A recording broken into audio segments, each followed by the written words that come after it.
Remember when your scroll saw could cut in 2 different directions? With 3 different blade configurations, take on projects of any size with the WEN 16-inch variable speed 2-direction scroll saw.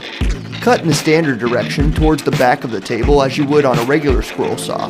Or, swap the pin blade over to the 90-degree position for infinite ripping capacity. You can also drill a pilot hole into your workpiece and slide in a pinless blade. Attach the Ultra Grip blade holders to either side and mount them to the scroll saw for intricate internal cuts. These specially designed blade holders are easy to install while also preventing the blade from coming loose. Variable speed can be adjusted anywhere from 550 to 1600 strokes per minute with the turn of the speed adjustment knob.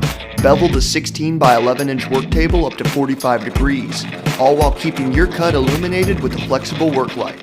Onboard blade storage helps keep track of your blades and adapters, making them easy to find and organize. The adjustable air pump combined with the 1.5 inch dust port keeps sawdust out of your line of vision and minimizes cleanup.